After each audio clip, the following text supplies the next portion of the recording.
Well, we got a decent number of downloads for the last episode. Our usual listeners seem to enjoy it, and a few new ones. But, Richard, are you any closer to understanding the wider podcast listening audience? I'm afraid not, Giles. They're a completely alien species. Yes, I know. I have been on Twitter.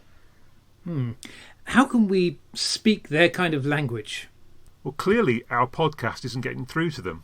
We need some sort of translation machine. Or couldn't you just edit them better? Well, maybe, but I can only remove things from what we originally said. I dare say I could build a translator if I had the proper equipment. I was going to build one, but I never got round to it. You've got your chance now. Well, I shall need a lot of expensive equipment. This is Something Who. You've got £2.50. Very well. I might have to cannibalise some of the equipment in the Something Who bunker, like this door lock. Hang on, someone's just burst through the door. It's Gav! Gentlemen, hello. How on earth did you find us? Gav has been in the bunker before. You're not surprised to see me? Not particularly, no. Our guests usually come back. I'm surprised to see you. I thought I'd successfully killed your podcast last time. Well, despite your efforts, people listened to us anyway. Didn't they, Giles? Must have been my fascinating explanations of astrophysics. I've returned to finish the matter myself. I'm sorry, gentlemen, but this podcast ends now. It's my moral duty. But we've watched both of the stories. Have we got in the wine? And the cheese and sticks?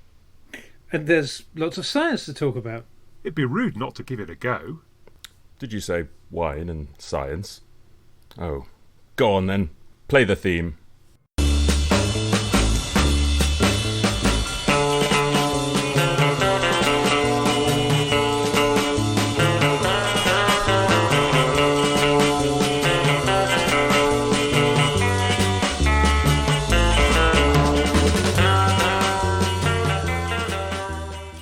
Hello and welcome to Something Who Podcast, episode 39. I'm Richard, and after we looked at the most recent episode of Doctor Who last time, it's back to the archives for two stories with a connection to 1969 and the space race. First up is Third Doctor story Ambassadors of Death, and then we'll have a look at 11th Doctor outing, The Impossible Astronaut / Day of the Moon. And joining me in the Something Who bunker as usual are Paul and Giles, and as you just heard, back once more is guest contributor Gav. Hello, thanks for having me back. It's remarkably good of you to come, and hello, Giles and Paul. Hello. Oh, you want us to speak now? Okay. Well, if you Hello. like. Always a pleasure to have you fine gentlemen along. So, I guess we're going to kick off with Ambassadors of Death, a story nominally written by David Whittaker, but in fact, with this one, everyone seems to have had a go at it, including Malcolm Hulke, Terence Dix and Trevor Ray, and I'm sure we'll get into that soon.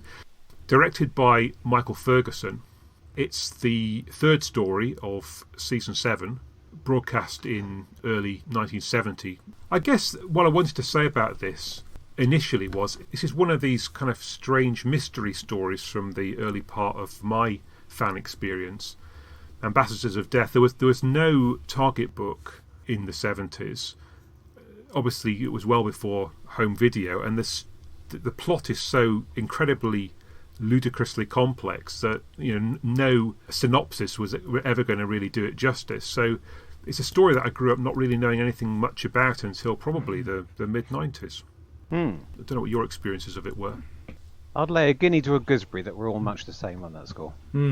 Yeah, I don't think I saw it until the DVD came out.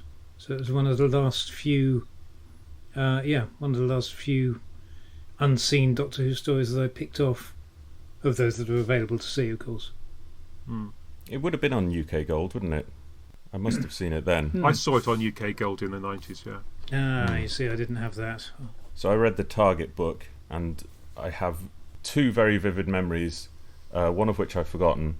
And the other one is where the Doctor puts the pencil in Thingy Bob's back, and I just, for some reason, that stuck in my mind as a work of genius. I don't know why. and then the UK Gold broadcast, which I think the quality of the satellite plus my 2-generation VHS copy that for some reason I made, left me with a fairly kind of muddy impression of it, I think it's fair to say. I think I got it on VHS, but even that was quite a late one. It was, yeah. I think it might be ones I skipped because once the DVDs had started, I stopped buying the VHSs because I'm not insane. Right. I wasn't so desperate to see these stories that I couldn't wait another 10 years for them to come out on a shiny disc. So yeah, missed it then. Didn't have UK Gold, so yeah, it was very late for me. I assume I read the book. Has anyone read it more recently? Because bearing in mind that the plot, many hands made heavy work of the original plot, so I was wondering if Terence had fixed any of the problems when he came to write the novel, because he often did, and there's more of an opportunity to do so here than in a lot of the stories which just needed tightening rather than completely explicating.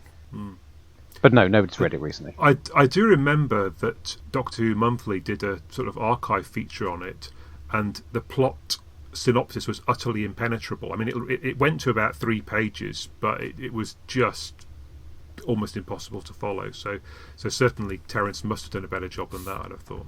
I guess we're skirting around the issue of who wrote what and when. I mean, David Whittaker was originally engaged to write something, and I believe he wrote an outline and maybe part or all of episode 1, but who can fill that out?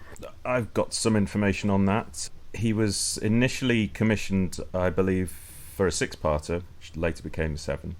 And in May of 69, which incidentally, May the 18th was when Apollo 10 launched, Right. and May the 19th was his treatment deadline for what was initially called Carriers of Death, and May 26th, Apollo 10 returned. I mean, he was late delivering the treatment. He was then commissioned for the script, and early July he delivered episode 1. A week later, Apollo 11 launched, landed on the moon. He then delivered episode 2, and at that point they were reworking episode 1 internally. He was then shown what they'd done with his episode 1 to show him the direction that they wanted to take, because they felt his work was sort of a little old-fashioned. He'd already reworked his story outline from a Troughton serial into a Pertwee Earthbound story. But they didn't like the way he was doing it, so they tweaked it a bit and gave it back to him and said, what do you think? They then had a meeting to discuss episodes 1 and 3, and they sent him off to work on those. In October, Trevor Ray was commissioned to further rewrite episode 1, and Whittaker continued his work, and then he delivered episode 2, and he eventually delivered episode 3 on November the 12th. So Whittaker had actually delivered episodes 1 to 3 in one form or another. One had already been heavily reworked and thrown back in his face. But after he delivered episode 3, the day after he delivered episode 3, he was told to stop by Barry Letts, and the day after that, Apollo 12 launched. And then a few days after that, Malcolm Hulke was engaged to revise episodes 2 and 3. He was also paid to rewrite the storyline, but pre-production was already underway, so he was very limited in what he could do because they'd already decided on sets and things like that. But he was engaged to write episodes 4 to 7 using Whittaker's outline. As I said, he was also paid to rewrite it, so I don't think he strayed far from Whittaker's plot, and he worked with Terence Dix. Terence Dix literally says that they wrote it together, so it's, I would say 80-90% of it, maybe 95% is Malcolm Hulke and Terence Dix, with some of Whittaker left in Trevor Ray's episode 1. So I think by the end of the rewrite, it was fairly substantially a typical Mac Hulke, Terence Dix style adventure based on a Whittaker outline. So I kind of came at this, when I sat down to look and try and unpick who wrote what, I came with the assumption that it was just a tangled mess, and actually came away realising it was a lot clearer than that. Whittaker obviously wasn't making it up as he went along, so he had a coherent outline that he handed over and which they bought off him. And Mac Hulke and Terence Dix handled 6 out of 7 episodes virtually in their entirety. So although we can never know for sure, we think that basically the story, in its broad strokes and possibly even down to a lot of the main beats, came from Whittaker. And it was just the treatment of that they weren't happy with. It was the tone that he It was, looks that way. the dialogue he was coming up with seemed too old-fashioned. Which is odd, because one thing that's interesting about Whittaker is that although he was there at the very beginning, when Doctor Who was a very different and very specific thing those first couple of years, he did manage to keep up to date with the show, and at least until... Well, it's the thing, yeah. Series 5. Mm. I mean, Yeah. He'd moved forward a different tone on Power, and again, Enemy of the World. The fact that he pulled off Enemy of the World, which is a similar, mostly Earthbound conspiracy mystery thriller, Yeah. Yes. might have made you think that it wouldn't need... It's only another step away from Enemy to get to Ambassadors. So Exactly, and when I'd be you fascinated look to know exactly what he was doing wrong. And yes, in between, he'd done The Wheel in Space, which is about us... Well, which is... But his so work some still has regression there. harder. It has a harder edge. It's a less jovial tone when he's writing it than, ironically, I think Terence Dicks. He writes a lighter, more adventure-based story, and Whittaker's tends to be these intricate mysteries that don't always necessarily tie up at the end beautifully. I mean, there's some oddities in Evil of the Daleks that have a similarly kind of convoluted beginning that just sort of hang together and partly unravel, and you kind of move on. But his work has that sort of stiffness that you'd think that was what they were pitching for, especially in Derek season Sherwin's 7, yeah.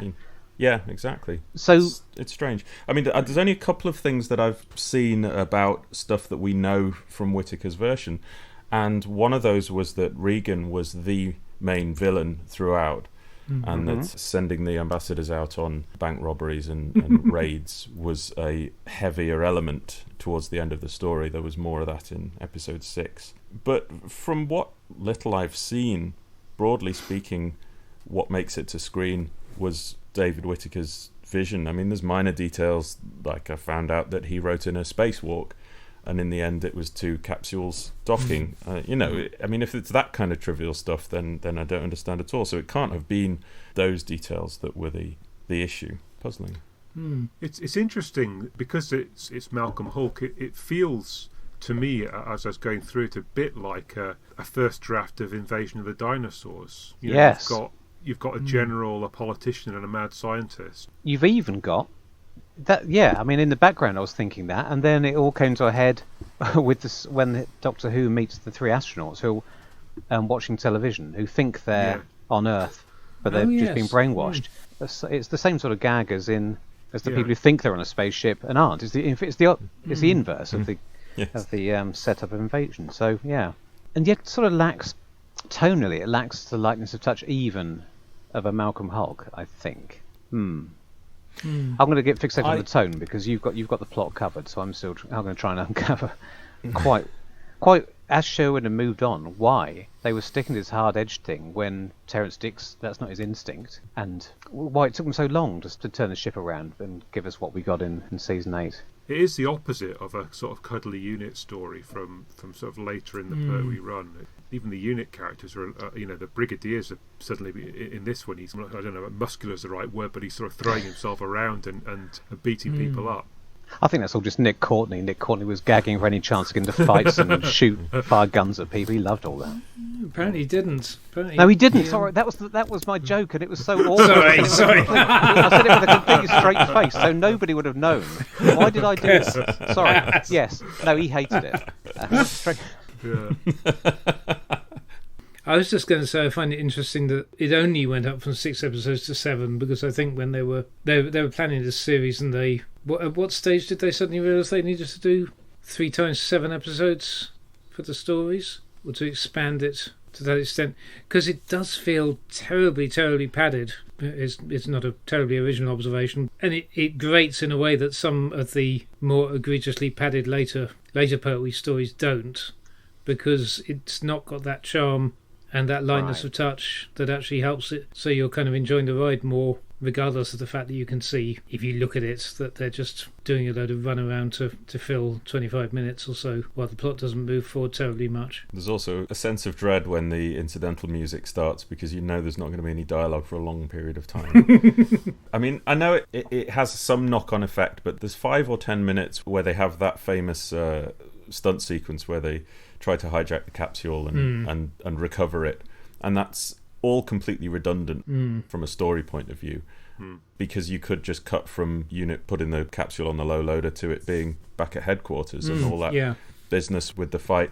And it's weird that's this sort of complaint that comes up from, is it Barry Letts who bemoans the budget? No, there's somebody injected a fight scene where there wasn't meant to be one in the script. I don't know if it's that story or another one. I would believe that it was this, based on what I watched the other day. There's a funny thing in that as well, because the story is desperately going for this very hard edge and serious science approach, and it's very slow and measured. And yet interspersed, there are these really jarring, silly moments, the vanishing tape, and the Doctor magnetising the hands to his car, combined with him doing a silly old man voice. I mean... It's odd in a story that's telling you the rest of the time it's desperately serious and earnest and scientific, and then you've got these really horrible moments of magic thrown in, particularly the disappearing tape reel, which has no given explanation. I assumed that all that stuff was David Whittaker, because it all seems a bit Static Electricity and Food Machine and Doctor Who's special box. I know he didn't invent the box, but I'm just lumping all that stuff in together. And yet apparently not. Sorry, you've just reminded me that I don't know which version of the script it appeared in, but the script suggests a conjuring trick. I think it says like John Pertwee could do a conjuring trick or something. So they just did the laziest possible edit. But the fact that it's clearly impossible looking to Liz, and the Doctor doesn't bother to tell her what's going on, and they just move on. No, it's rubbish, isn't it? It's interesting hangover from Pertwee and them not being sure what they were getting. It's interesting that it ever got this far, that they were casting Pertwee, who was obviously best known as Mr. Navy Lark, Mr. Silly Voices and all of that, and that they actually were writing this in, so they obviously didn't have the idea of just play yourself quite from the start. And this got through 3-4 rewrites as well. It got through them taking it off, so you could forgive it if David Whittaker had thought, okay, they're casting Pertwee. I'll put in some of this shtick. But we're back to the Power of the Daleks again, aren't we? Where shoot me down if I'm wrong here, but for me, I think all those silly bits are in the first 3 episodes, and it's just struck me that there are a lot of things that are common to either the first 3 or the latter 4 episodes. It really feel. And again, it has just struck me that as it was the first 3 that are, though heavily rewritten, are based on a core of David Whittaker's scripts, and the latter 4, what I read, but which wasn't quite what Gav said, but what he said was presumably true, was that Malcolm Oak started by writing 4, 5, 6, and 7 from scratch, and then went back and redrafted 1 to 3 to make them fit. Does that fit with what you said, or can that not be true? But anyway, there's definitely, isn't there, some sort of separation between the first 3 and the rest of it, as well as there being some lighter moments in the first 3 that then disappear. For me, all the, I won't call them plot holes, but the messiness of the plot, the things that I still can't quite get my head around, even now watching it for the 3rd or 4th time. And I went into it this time knowing that whenever I normally watch Ambassadors of Death, I have trouble following it. I even have trouble with the broad structure of the plot, because some of the details don't quite tie up, or I miss them because they're badly explained or thrown away. That obfuscates the broad plot for me, so I've never been able to quite get my head around it. And this time I thought, well, I'll pay attention. I need to get my head around it this time. I'm not just watching this for fun. This is research. This is serious. I'm being paid £2.50 for this. And also, I watched it much more quickly. I didn't do it 1 a week. I watched it all over 2 nights, and I still couldn't follow it. And most of the things that confused me are in those first 3 episodes. So something fun is going on there. And if you're really unlucky, I'll tell you what they are. But go on then. No, you first. I'm safe. I've spoken for too long. I've got to stop now, because otherwise I'll overheat. I had basically exactly the same approach. Every time I watch this, I feel it's kind of just sort of washing over me, and I'm not really taking it in.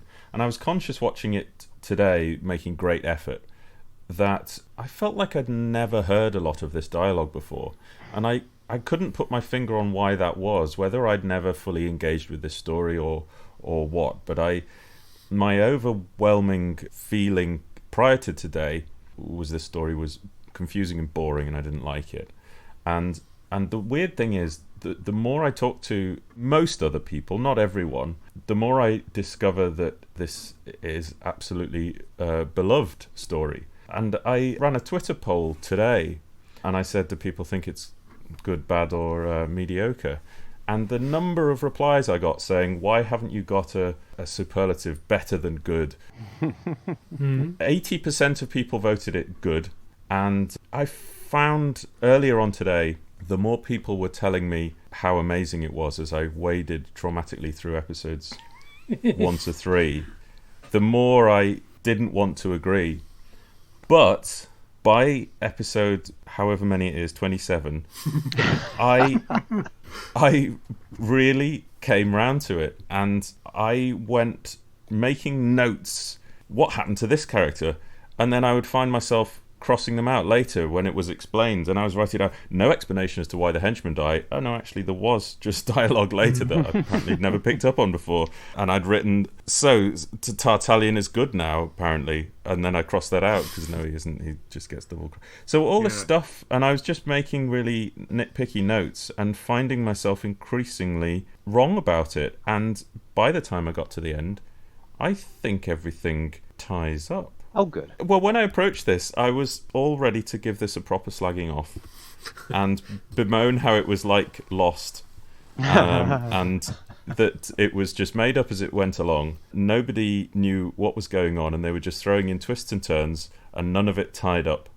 And I've come away feeling that it's like Tenet, and it's bloody hard work, but it's probably all there, but you have to keep winding it back and keep making notes until you damn well enjoy it, and if you don't, it's your own fault.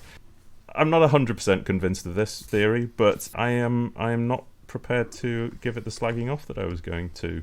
Oh. Sorry, yeah. I'm a changed man. I quite liked Ambassadors of the... But for a lot of the reasons that I just kind of ignored in previous viewings, which were, I don't know why I didn't want to sort of give any credit to the characterization or the performances. And Carrington is a brilliant character. Yeah. And what really struck me this time was how it was an echo of the Brigadier in the Silurians, that the Brigadier had done his duty and wiped out the Silurians because he was convinced they were a threat to mankind, and the Doctor's running around telling him no. And the Doctor loses in the end in the Silurians, and the Brigadier gets his own way, and here we have another military man doing the same thing.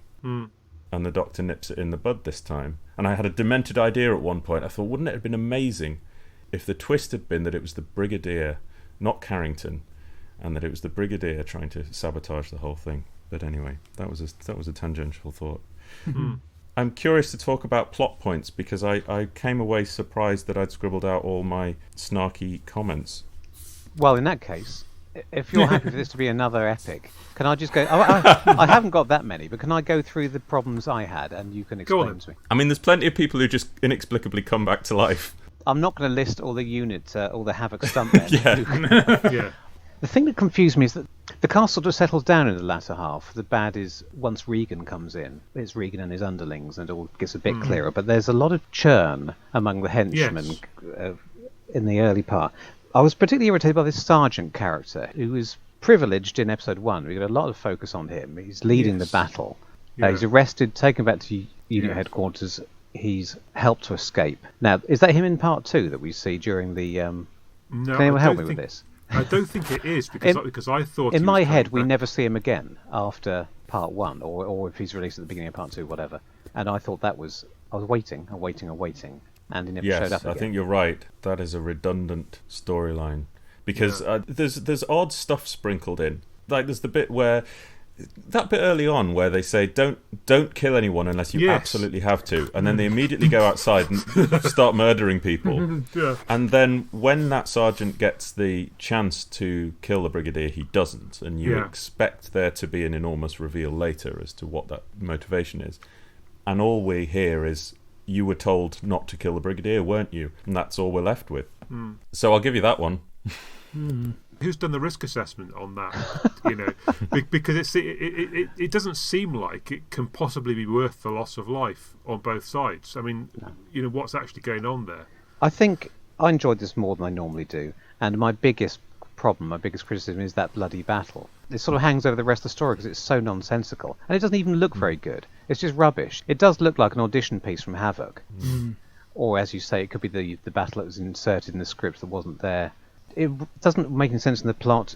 It confuses you. It clouds the motivations of the villains in the wrong way. Because what you are led to believe about what sort of people they are, based on that battle, the way they charge in all guns blazing, is never resolved because it isn't in the script. It must have just been worked up on location for a bit of fun, and it sort of knackers the next 6 episodes for me. So that's my biggest problem. Yes, it works logically if Regan is the boss. If it's a gangster operation whereby they'll do whatever they want and they'll kill whoever they want to get the access to the aliens to rob banks and further their crime empire.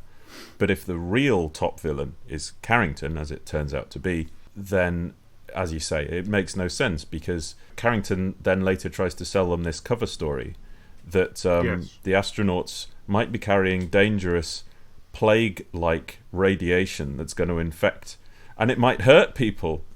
So to make sure we protect everyone from this dangerous stuff, we're just going to murder everyone we That's can the possibly biggest knock-on across. consequence of that battle. The fact that when, in episode 3, we're wrong-footed by the fact that Sir James' suit brings out Carrington to talk to the Brigadier and the Doctor, we don't expect him to come clean.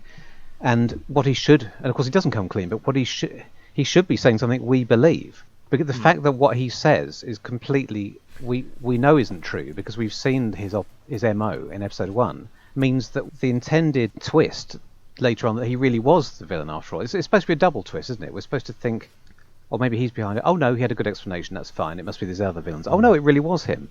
But it's that's kind of ruined as well. So, as I say, it does cast a pall over the whole rest of the story. And it just makes everyone look stupid. The fact that Brigadier and the Doctor don't... So hang on a minute, you shot 15 of my men. Okay. The Terry Walsh triplets. Okay, they only had 5 faces between them. So yeah, that's a shame. And does anyone else agree that this is probably not... I mean, considering the reputation the story has for all of its faults coming from tangled scripting and endless rewrites, that does seem to me to be one that probably was okay on the page and just arose during the production. Yeah, can I change my mind? It's rubbish, this, isn't it? It's just garbled nonsense. I agree with you. I enjoyed it more than I ever have before. Normally they say with these things, these long Doctor Who stories, they don't work if you watch them all in one go, the way the modern kids like to. You have to watch them one a week, because that's how they're intended to be watched. This one, that's often true, but it's not in the case of Ambassadors. If you watch it once a week, there's no way you're going to remember anything. Because all the details, there are more details to remember than usual, and they're all just thrown away. So the only chance you've ever got of understanding it is to watch it in 1 or 2 sittings. I think that's the common factor in the last 2 times I've watched it, where I've come away not having a clue what was going on. I was watching it, not necessarily an episode a week, but an episode a day. And it was just long enough for my brain to drop certain threads. I was interested in some of what you were saying about things that would change from the original drafts or the original outline, because it does seem to me that some of the best ideas, which may have been in Whittaker's script, some of the very best ideas get slightly watered down, which is a shame. The fact that there are 2 villains working in concert, but they both have different motives. General Carrington is doing his moral duty. That's my interpretation of his character. I think he was just doing his moral duty. I don't know. It's a controversial take. And Regan has his side, his own interest in using these to get make some money on the side. That's really good. But as you say, that would have been clearer if they'd kept in these scenes of them. What did you say they cut out? That he was going to be robbing banks with the aliens, basically taking them in public. So the whole idea about getting the public riled up, which is supposed to be where this is going, would have been more apparent if we'd seen that more clearly, if they'd been bursting out of shop windows like autons. But all he does do with them is take them around army bases, killing soldiers, which doesn't get the public worked up. It just... No, to discover Carrington's motivation is another one of those not very passable excuses for tying up a plot point, because, as you say, that's not a good route to generating public alarm. If he wants to do this big press conference at the end and make the world turn against them, then yes, unleash them on the streets rather than keep them secret. I always judge the season 7 stories by comparing to each other, because I like comparing things. And Silurians has always been my favourite, and I think it's because it does have a wider, broader canvas. It gets out into the real world. And that's, I think, what this is lacking. And Inferno is my least favourite for the same reason. It never leaves that one bloody room for 7 episodes. And so much shouting. And back on what you're saying about this being a fan favourite nowadays. Perhaps somebody should rush off, and one of us should rush off and check the DWM polls and see if it's gradually risen over the years, because I think it was always the one that people were least impressed with. Probably because of the lack of the novel. We say that all the time. I think did the novel come out even later than Inferno? Yes, it was the last Pertwee novel. And the late video release, and there are so many things conspiring Yeah. to prevent people actually having any interest, understanding of it. Just like the days when Power of the Daleks was underrated. Since you've been able to see them, I feel like Inferno is wildly overrated, and I don't really know, for all its faults, why your average impartial viewer wouldn't think there was more to get hold of in this, despite giving you a headache and not having any jokes. I mean, I always liked Ambassadors from pretty much when I first saw it for the kind of stylistic side of things. Like, I mean, I quite like Michael Ferguson's direction. I mean, he's doing the same thing that he did in Seeds of Death with the Ice Warriors, on the Heath, and he's going to do it again in Claws of Axos with the Axons. Yeah. But I kind of like that. I mean, I know it's very slow moving, and that kind of hypnotic tune is kind of gets to you in the end. I'm hearing it now. There's not a lot of reason why people keep running towards the astronauts to get zapped rather than running in the opposite direction. But I kind of that sort of hypnotic thing I kind of quite like, and there's the stuff in the gravel works and so on. So stylistically I quite like it. It's got a little bit extra maybe than some of the more studio bound stuff. Trying to reassess it today, I kept hearing other people's comments about it and not being able to disagree with them, but it didn't kind of override a lot of the issues that I have with it. Yeah. It's always kind of fighting with itself when I'm watching it, and like you say, that beautiful camera work where the ambassador's coming out of the sun and it's looming and it's tense and it's interesting and it's in this mystery thriller, but it doesn't alter the fact that it's ridiculous that the guy just stands there whilst people walk up to them. And then you've got some absolutely beautiful bits of dialogue, but then you've got all the incomprehensible nonsense, like when the alien says, "Why do you make us kill?" And you think, why are you killing people? Exactly, yeah. They're not making you just sit, just don't. It doesn't make any sense. And isn't that the one line of dialogue given to the ambassadors themselves in the entire thing, which makes them rather odd ambassadors? So far as I can see, if they have an option in the matter. And the problem is the concept that people just die by coming into contact with these creatures is quite a neat one, and that it's involuntary. But that line of dialogue, undermines it if they're consciously aware that that's what they're doing. Can I ask another plot point question? Because the thing that Taltalian builds and the Doctor replicates, it's a communicator, right? It's just so that they can understand each other, so that they can talk to the ambassadors. But there's no suggestion that it's a remote control. It can't make them do things. No. Right. No. That's how the hell. It's interesting as well because it appears to be a fairly simple lexicon when they're testing it out. When they sort of move forward, move back, stand up, sit down, do a murder. And yet somehow they managed to use that to say, "Could you go into the room? There's a safe in the corner. Here's the combination. I'd like to open that. Oh, and by the way, could you do over Sir James while you're there? But don't get the Doctor because that could be a problem." There seems to be a remarkably precise sequence of events that the ambassador goes through.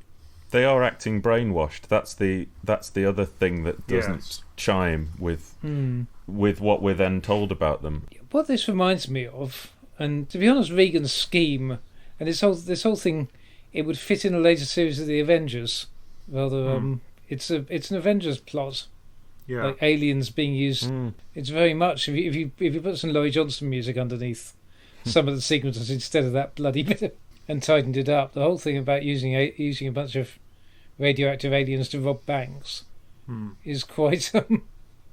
And I think that also creates a strange dissonance as well, because you have all this serious, hard science astronaut stuff, and as you say, that jars against that Avengers style using aliens to rob banks. Maybe that was the element that was too prevalent in the Whittaker script, that they felt that angle had too much frivolity, and therefore Carrington, So they brought Carrington manufacturing back the war. to be I mean, bear in mind that the story was originally Carriers of Death. We don't I mean, it struck me watching it today.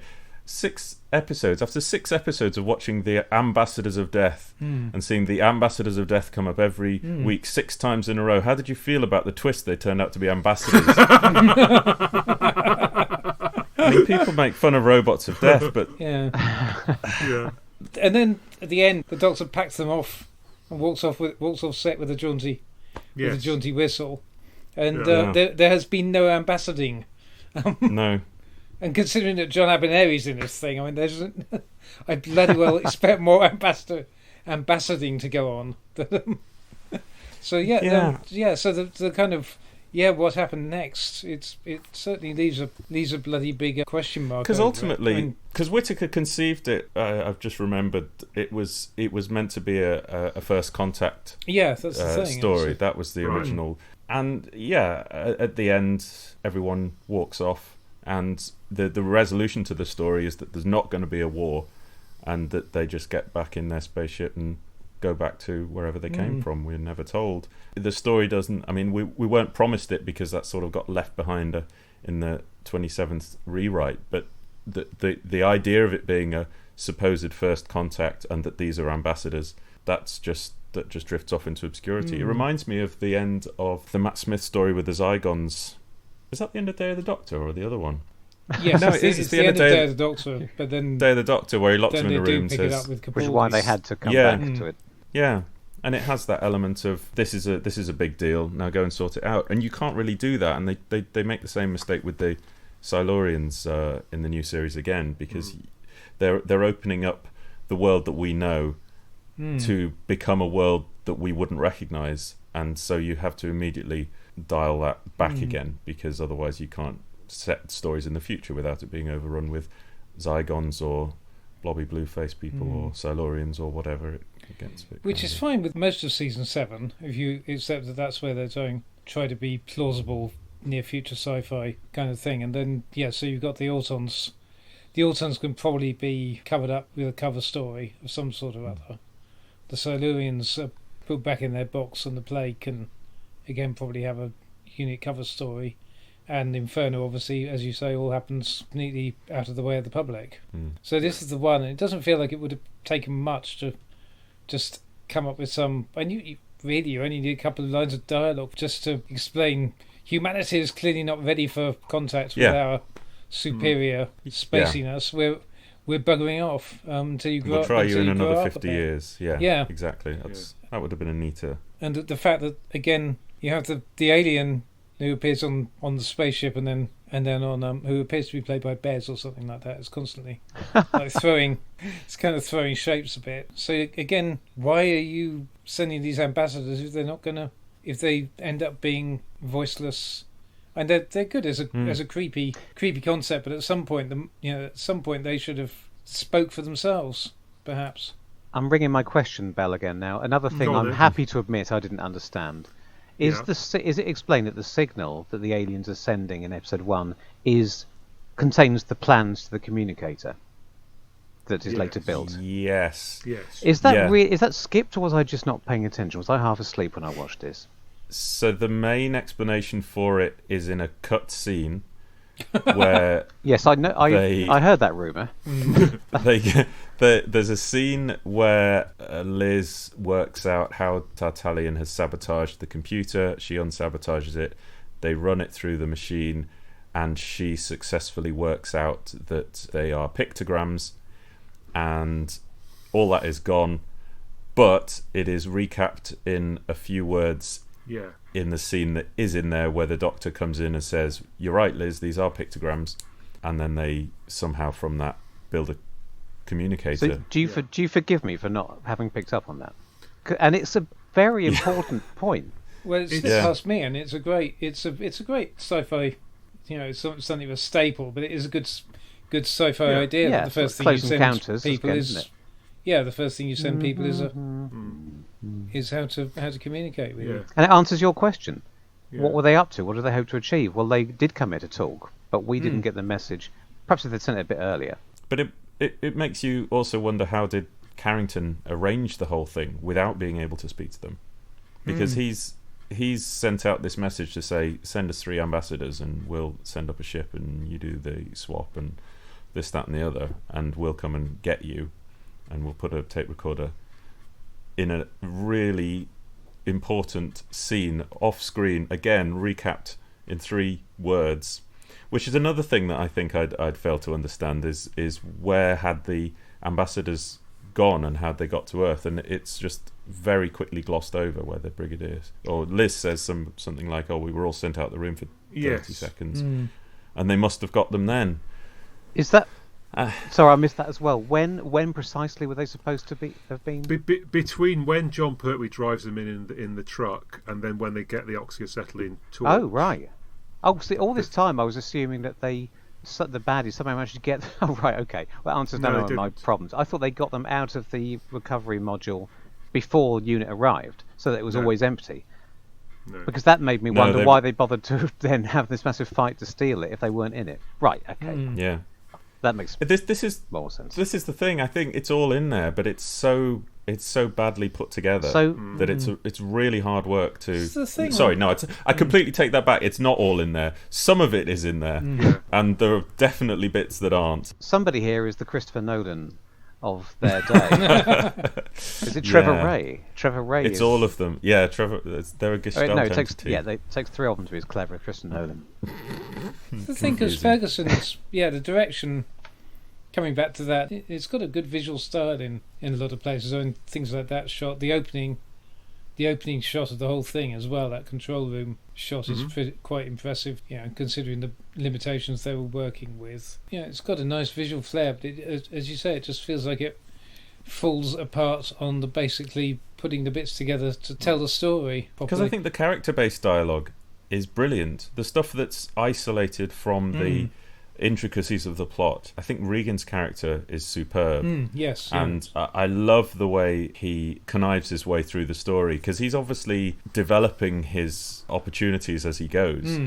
He's doing what Carrington says some of the time, and then occasionally acting unilaterally, and then throwing in the occasional thing to save his own skin. And there's the beautiful bit at the end where he just sort of gives up because he knows the jig's up, but also he then proffers the idea, that essentially saves the world. And not to say that somebody might also. You won't forget it was me. Will you? It's just so such brilliant self-preservation, and he's beautifully played. I think the bit at the end with Carrington where it all comes off the rails for him, and he has that dignity where he puts on his hat and he straightens it, and he's this sort of tragic and slightly sympathetic figure, and back to what I was saying about the Brigadier, it's not a million miles away from all of the Brigadier's motivations against the Silurians. He just thought he was doing the right thing. Do you think that's why there's a one-line reference to the Silurians at the beginning, or is that just a clunky bit of continuity? Because they don't have. It could be either way, couldn't it? It could be the Eric Saywood touch of linking all the stories together for no very good reason. How's Nyssa? Oh, she's had 24 hours sleep from the Delta Wave augmenter. Regan's got quite an extraordinary wardrobe, hasn't he? Because some of the time he's wearing a suit, and then he's got his sort of bakery outfit, and then he's got this his sort of space age, sparkly white outfit as well, and he seems to wear them interchangeably. There's no particular reason why he's wearing any particular outfit. Also, I'm perplexed by the security at the space center, because they seem to think it's perfectly reasonable that the bakery van goes to the decontamination area. It's hard to follow. And Lennox, I think, is a nice character too. Another good Cyril Sharps outing. And I like the interplay with him and Liz, the way she manipulates him. And there's that beautiful bit where she suggests that he escapes too, and he says, "Where would I go?" So nicely played and sad, and then he has that sad ending, basically off screen. I think that was the other bit that I said was unforgettable that I couldn't remember from the book, when he was left with the radioisotope. He feels I think like a that- very David Whittaker sort of character. That sort of sadness and minor tragedies is very Another common. Lesterson. Yeah. Yeah, he's a bit like the guy in Enemy of the World as well, isn't he? Federin or whatever. He's, Yeah. So Yeah. Michael Wish was very good, isn't he? So I hadn't realised it was Davros until the credits came Yes, on. yeah. And it's funny, he's only in the first 2 episodes. And then it's funny, I got to episode 6 on watching, and suddenly thought, hang on, where's Wakefield Yeah. gone to in the midst of all this? Because we suddenly then go over to doing base launch related stuff by doing like close-ups on people behind consoles reading off things and so on. Dolly Bird out of Up Pompeii, amongst others. And then Wakefield rather She brilliantly gets comes that, back. I mean, it's not the same character. No, we got two lady controllers actually. Yes. haven't we? Yeah, We got, and it's a shame that she just again, she disappears disappears, halfway and through. then we get the Up Pompeii girl. I was relieved there wasn't too much of people sat behind desks reciting numbers in a meaningful way, because there are some stories which seem to be up 50% that. And that's my memory of this, but there was a hell of a lot there holding at I mean, there is too 15 much. to 16, up to No, it's 17. all fairly meaningful and what counting. they say during those intercutting scenes, and then rather brilliantly Wakefield obviously comes back for the end. But you wonder For why denouement. they didn't have him. It should have been a bigger framing device throughout the story. Yes, you wonder it why they feels didn't like have- it's set up to. Because if he'd been along and commentating, because it suddenly occurred to me watching, after watching the first couple of episodes, I said that, of course he's being James Burke, isn't he? He's being, because by this point we'd have been, and this is the interesting thing, and especially it relating to Seeds of Death, which is the other Ferguson, and obviously the Seeds of Death is doing a sort of riff on the space age stuff at the very beginning of the Apollo era, I guess.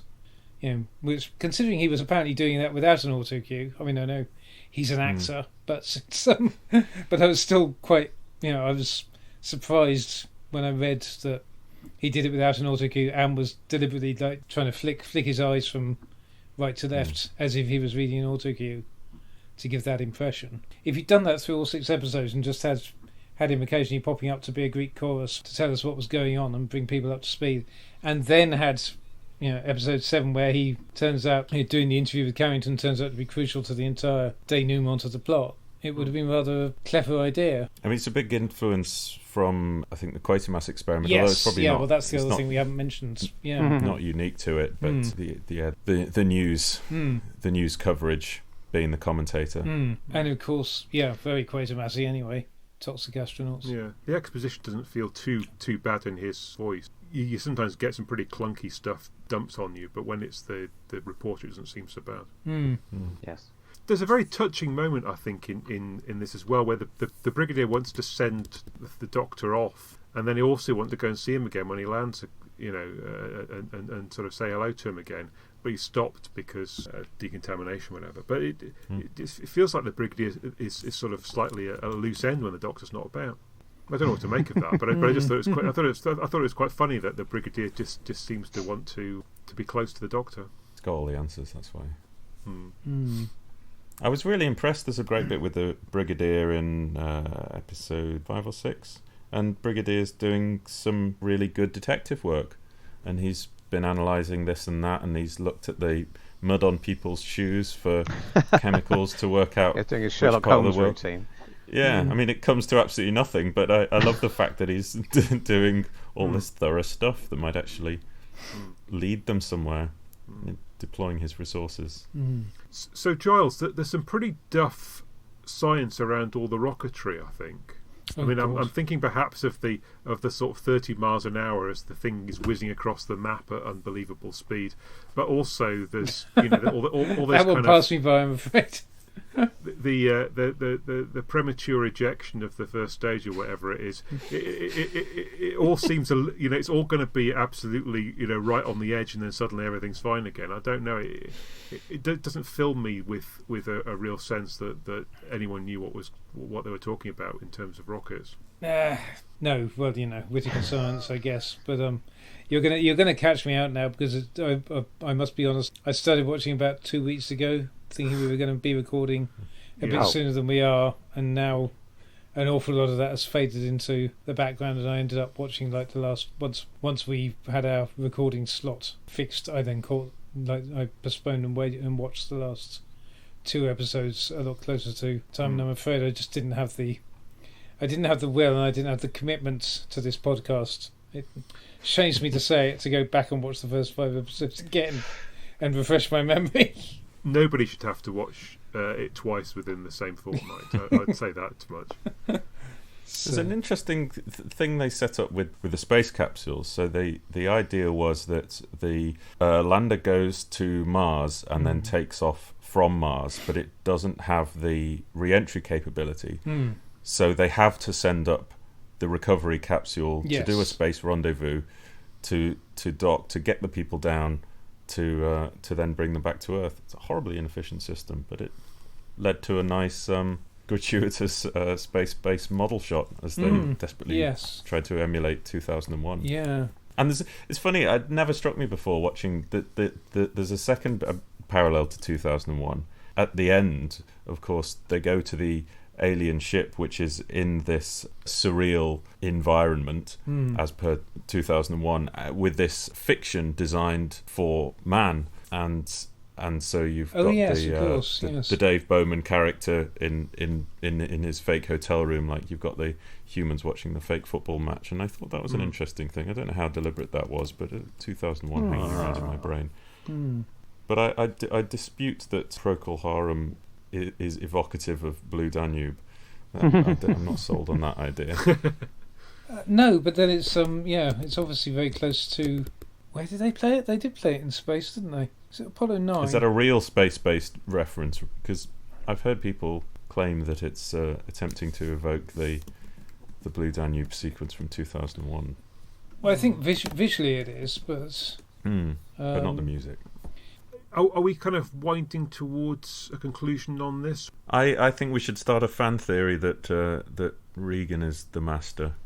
Ooh, nice.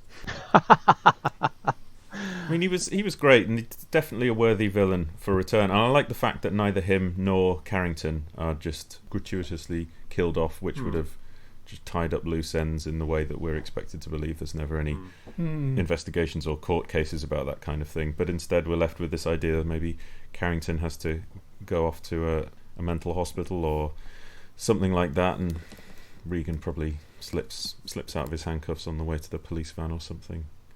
There should be a big Finnish series about Regan. Well, there will be. I was watching the Sweeney earlier. All this talk about Regan. There was a fist fight in the Sweeney, which was almost as ridiculous as the one in episode 1 of Ambassadors, except it was supposed to be funny. So yeah, sorry, that's not very helpful. Just the Sweeney's always good for that sort of thing, isn't it? Yes. I have one final question, which isn't rhetorical, which I didn't bother to look up. Does this in any way fit in with Waters of Mars, in terms of who were the first people on Mars? I can't remember what Waters of Mars says about the characters in that. Are they the first settlers? Are they the first humans to land? Because obviously all the chaps in Ambassadors in Mars Thingy 6 would have been the first people on Mars. It's the first base, isn't it? Yeah, I think and until that Capaldi Explorers episode. They keep pushing it back, but it's just like real life. Archaeologists keep pushing things back through endless research. I can't remember, but there is great scope for a 16-part box set which ties up all of that and what Sutek was doing there and everybody. It's going to be I've been working on it. It's my magnum opus. The Martian Chronicles. Yeah. And is this the earliest example of the console not being in the TARDIS? Apparently. Yes. I think it is, yes. Unless you include, of course, the Mind Robber. Oh, yes, you're absolutely right. It's the second. You'll find. Yes. Or unless you subscribe to the theory that lounge is the TARDIS, and it's just... Oh my god, that's set! I mean, I'm used to the unit HQ changing every week, but I had never noticed before that rather than the Doctor's lab, I mean... Next week in Inferno, it's in a hangar somewhere, isn't it? But it's got gas lights or gas lights. Very odd. Yeah.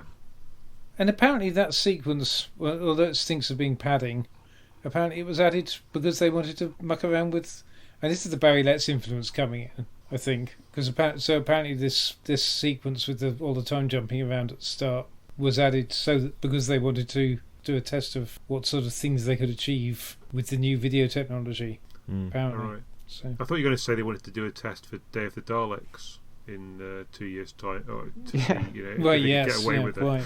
it. Maybe it was the same thing all over again. Yeah. Maybe it was all the dress rehearsal for the disappearing veal. Well, that was what I thought. Was there any kind of attempt to marry those two things together? And you're right that all that stuff at the beginning is a late addition, and therefore it's unintentional that there's a bit of appearing and disappearing of other things for no reason. So, if the last one was written in 1969, we're now going to move on to Impossible Astronaut, which is set in that year.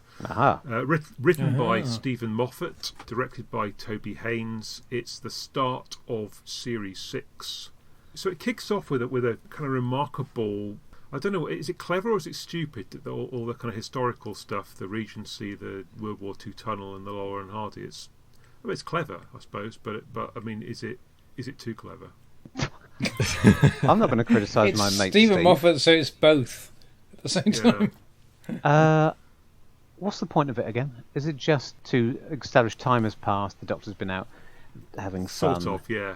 for 200 years, Well, and there's a couple of lines of dialogue attempting to explain it. One is "wave to us" out of the history books, and I put a question mark next to it.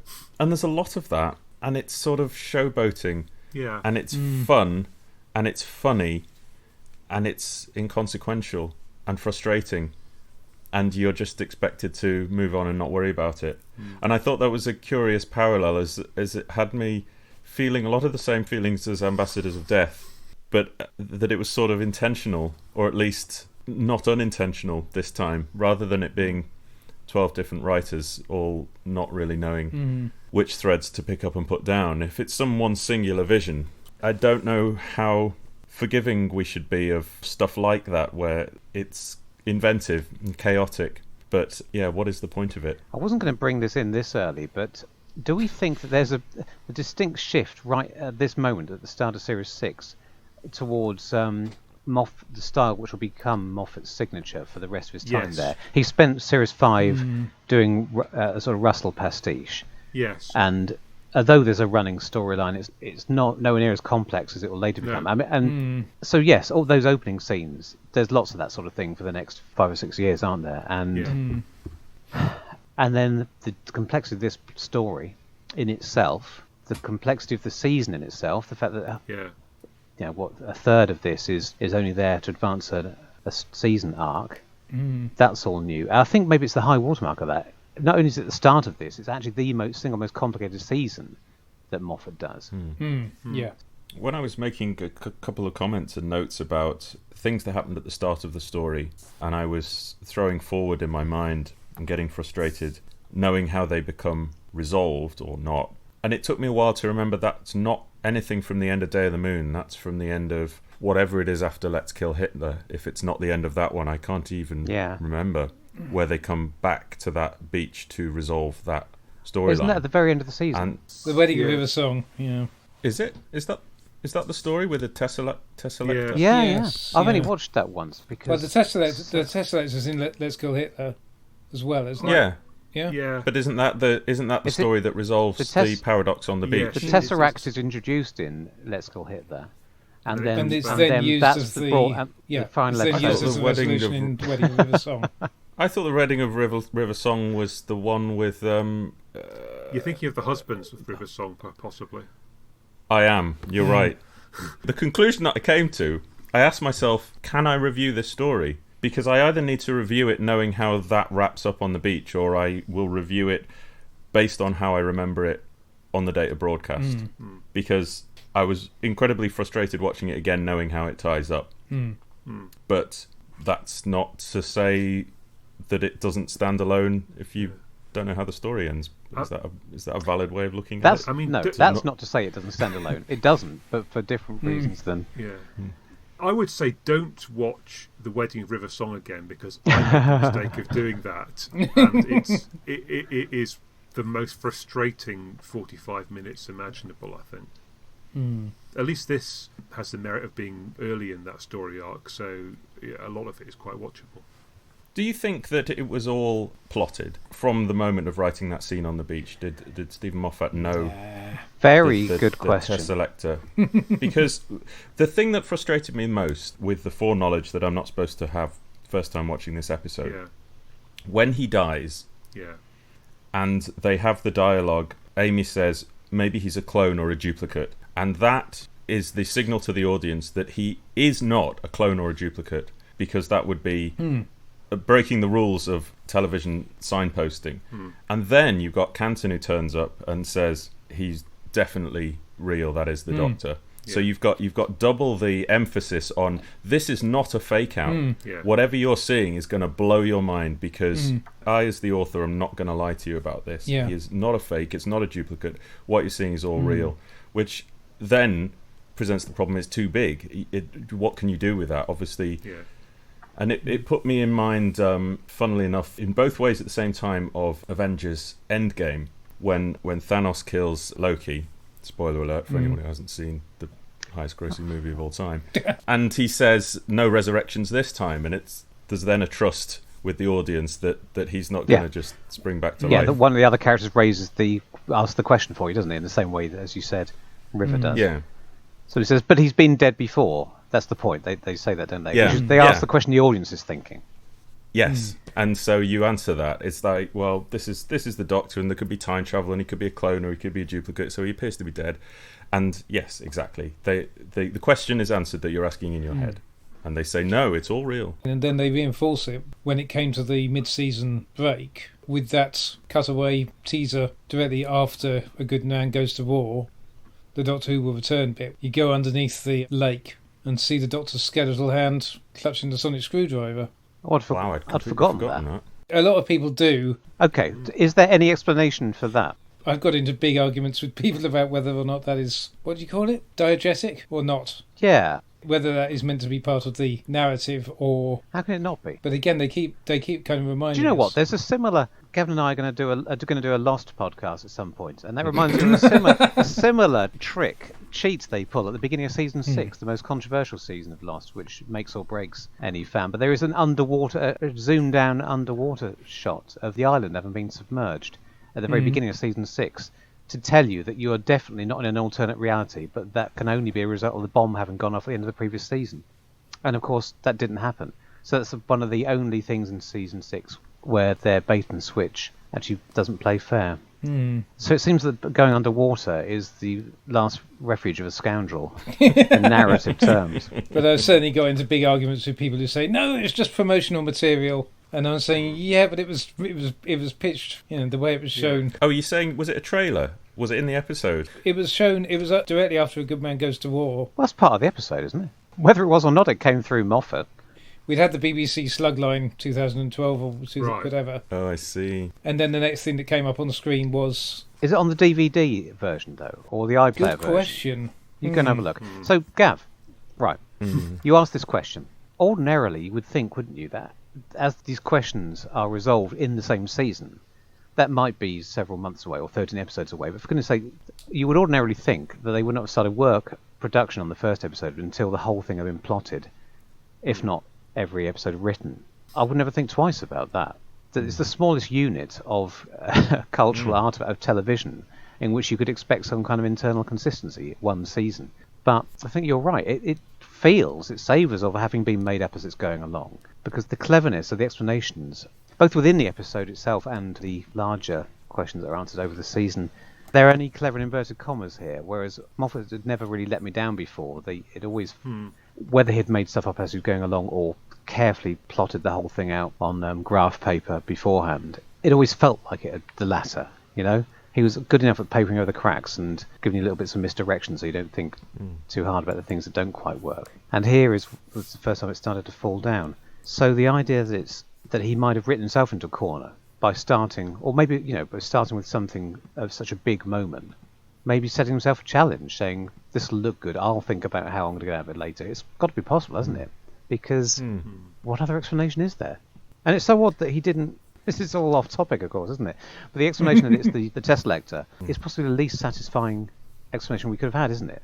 It's does anyone like that as a... Well, it doesn't fit with anything that you actually then see in the episode, does it? No. It's not that it's unsatisfying as a conclusion to what we've seen, but it just feels unsatisfying. You would expect Moffat to do something to do with time travel or an alternate reality. The last episode, Wedding a River Song, is entirely set in some weird alternative reality, and yet he still doesn't... He's got the ideal opportunity for this to be an alternative Doctor because he's set himself this challenge that no, it isn't. Do they say that?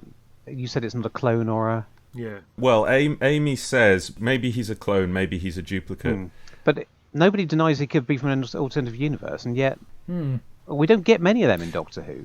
We haven't had one since, there was Inferno and then Rise of the Cybermen, but it's been a while, so you could have gone down that route, and I don't think anyone would have felt cheated. The other thing that's just sprung back into my memory was, correct me if I'm wrong, this was the season with the Gangers. Yeah. Yes. Was it not?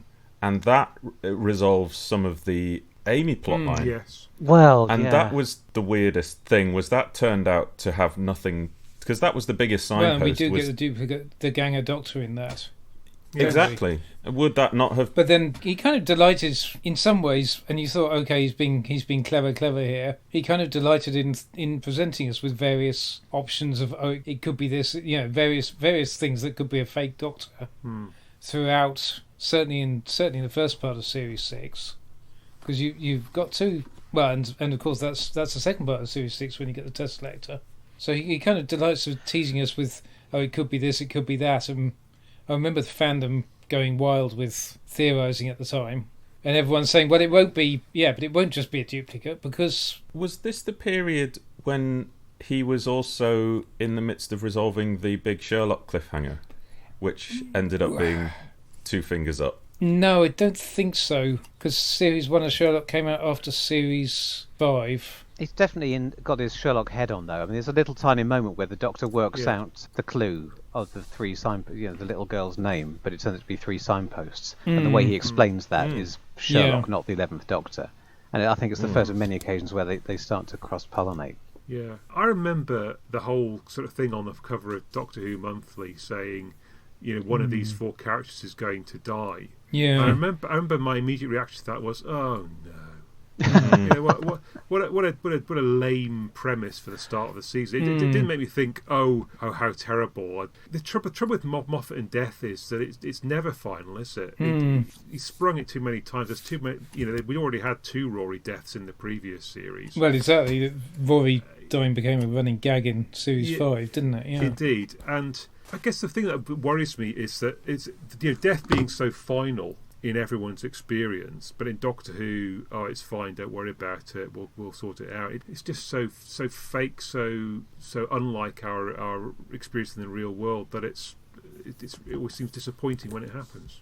It takes any sense of jeopardy as well when you know that if a character is in dire straits, as the Doctor is at the start of this episode, and rather than worry about his safety, the instant he dies, he'll be okay. But up until the point where he's shot, there's tension, and then once he's dead, you think, all right, so we just have to wait and find out how he comes back to life, and it just bursts that bubble of, like you say, Doctor Who in that era doesn't have an enormous grounding in reality, but the last of it evaporates when just death is not a... Well, I remember going to the launch party, or Jeremy's party. I think it was at the 1 Ton for this one, right? And I think hadn't they released some publicity photos which included the astronaut shooting the Doctor? Because I remember a friend of mine getting... Right. So basically they plastered all these various publicity photos which included that, like with the Doctor in mid-regeneration. That's picture. There are so many signs that the clever solution wasn't supposed to be it's a robot. Because the fact that he starts regenerating suggests he's organic. Yeah. But there's this robot throwing a Jean-Michel Jarre light show. But the hand seems like the skeleton. The clincher. I want to move on, but I've just sent you guys the link for that, and perhaps Richard could put it in the listing when he puts this episode up. Yeah, sure. Just so people can remember what the hell I'm talking about. It was an official BBC link. Just to wrap up one other thing, Series 2 of Sherlock didn't air until January 2012, so that was after all of this. So the two were in production roughly simultaneously, but he didn't have to write his way out of the Reichenbach fall until 2 years later, and indeed Gatiss did it. Right. Also, one final thing on this note, whether or not he made it up as he was going along, and how you could possibly lose your thread over just a short 13-part series. This is the one with the gap in the middle, isn't it?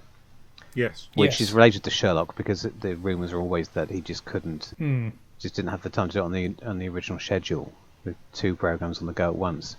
So maybe that's it. Maybe he did just... Although, well, there's some episodes that are actually swapped from the first half of the series to the second. The pirate one, wasn't it? Was that this? The Yeah, that's pirate right. one gets switched, yeah. Yeah, so in some senses, despite the fact that there was a 6-month gap in the middle, they had the whole thing nailed down by the time it was... Is it possible? I mean, the whole idea, supposedly, was this ambitious notion that the 11th Doctor's era would essentially be a story told backwards, with its conclusion coming with the rift in time or space that manifests as the crack in Amy's wall, and that as the era went on, it moved towards the culmination of all of these events that had sort of echoed backwards through time.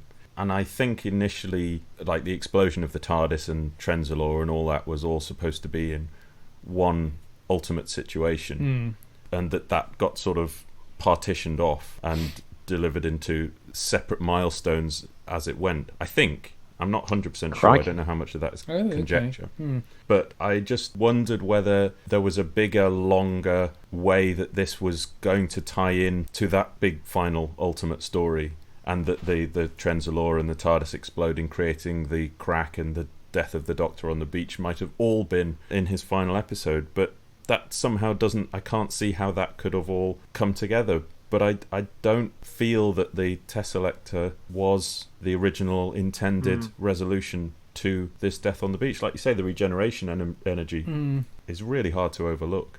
You know, even if we were overlooking all of the little dialogue cues which are selling us a fake out. But was there something else in mind? But I wonder what the arc for this series is supposed to be. Is the main point that this is the series where we get to understand who River Song is? That seems enough, because that is the one thing it does sort of deliver on. Yeah. Depending on how satisfied you were with the explanation. Can I talk about that for a bit? River Song's slightly different here. Have we ever seen her as an action woman before? Oh, is she? She does a bit. She has the standoff with the Dalek at the end of the Pandora Opens, doesn't she? Big Bang. There's also that bit at the start of the Angel 2-parter where she's jumping out of spaceships and shooting stuff. Right, I was thinking specifically of the scene at the end where she's twirling around single-handedly, spinning around, blasting all the suns, which seems to come out of... I remember coming out of nowhere at the time. And watching it again, knowing that the River Song is supposed to be a weapon that's been created by the Silence, I'm just wondering if that's why there's a slight tweak to her character, because that's something he's only just thought of. I don't want to get completely bogged down in the question of when Moffat thought of what, because, of course... It's not like we're saying if he didn't think of it all on day one, or in 2010, then he's an idiot and a charlatan and a cheat. It's just in terms of reviewing these stories, there are moments that don't feel satisfying, and oftentimes it's because they didn't have their firefighting moments that are just there to explain something else that's already been committed to. So it's relevant for reviewing this story, but not a criticism in and of itself. I got the impression from watching some of Alex Kingston's acting in this. I got the impression they must have known where they were going with her character, at least, that she was going to be, she was the girl and Amy's daughter, because there's moments where there's dialogue, and I can't remember exactly what it was that was being discussed exactly, maybe the pregnancy, but there's moments where she's looking where it's clearly meaningful to her. Right. So you're thinking, okay, this is stuff that's set up, so that gives you some clue that they had that much worked out. But I just think it's the lack of the Doctor, and it's a bit like the whole Silence Will Fall thing. Not really. Yes, we get some gratuitous flashbacks into Series 5, but the Silence as they appear here... It's a definite retcon of that, isn't it? Yes, and the Silence as they appear here, and then when they turn up later again, bear not much resemblance. Else. No. There was one line of dialogue in this that I originally thought that it was all a jarring change later as to what the Silence were or was. But there is one line in this where one of the Silence says Amy Pond will bring the silence. Bring the silence, or bring the silence down, or bring about... I can't even remember what the line was. But it was something that made me think, there is actually an uncertainty as to what that term means and what it denotes in this story, because I was always fairly sure it was a complete change. But that Well, line was odd. do you mean... I think the split is between series 5 and 6. I think there were references to the silence earlier in 5, weren't there? And you feel by the end of Big Bang that's been it sorted was a out. phenomenon. Silence. There's nothing ever to suggest that silence will fall anything metaphorical, other than literally the silence at the end of the universe. Whereas, in this context, the silence are talking. Hang on a minute. Is it the silence CE or is it the silence TS? I think it changes. I'm sure at the time they were advertised as the silence, so each one would be a silent. Yes, I think Which you're right. it was an immediate red flag that it changed from silence as an abstract concept in the previous season. Again, that version of the story is wrapped up here. The fact that the silence have used Amy Pond to create their weapon, which is the weapon is going to destroy the Doctor, and that's for the good of. We should just talk about this one story. What's the link between the silence plan to kill the Doctor and the Pandorica Opens, where all the disparate beings of the universe come together because they know the Doctor is going to somehow end the universe, and they sit him in a box? What's the link? I think they're two different plots, aren't they? Two different. But aren't they both because they think the Doctor's going to end the universe? Yeah, but that's already happened. So these silence must be. Of course, they're in the past. They're in 1969. Is that relevant? Are they trying to prevent the Doctor doing the same thing that we've just watched in the previous series? That'd be a bit rubbish, wouldn't it? Or are they looking ahead to something else? Or are they worried about the crack opening and destroying the universe? Because of course they later come back and all that's tied up in his final story, isn't it? Can anyone remember? This is the problem, isn't it? It's also involved, isn't it? We're probably going to have to just concentrate on. And then don't they become the confessors in the final story or something like that, isn't that? Confess.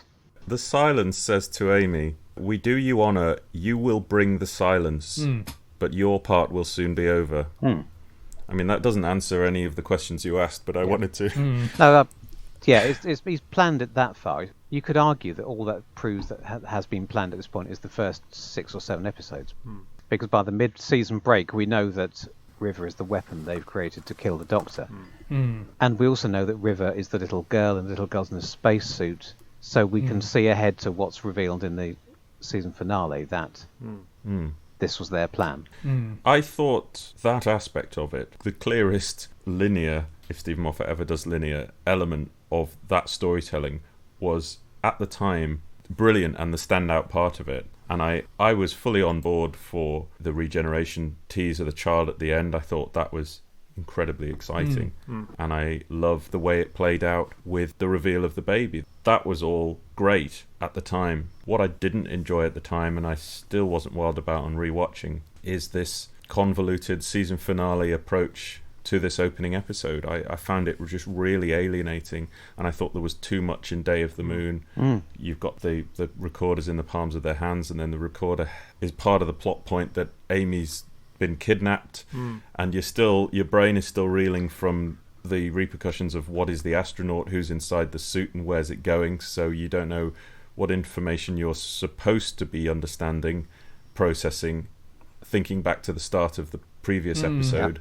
And then the disappearance of Amy is actually a whole nother plot thread in one respect, in that it has nothing to do with the situation they're dealing with. I get that, yes, it's a wider part of the astronaut story, but the fate of Amy's baby in its many years to come is different to the fate of Amy in that room at that moment. And I found it just really jarring again this time around. It's interesting you said it feels like a season finale, because Mrs. Morris wandered through as I was watching it and said, was this the end of the season? I said, no, it's the first story. And she could not believe it. She wrote to her MP.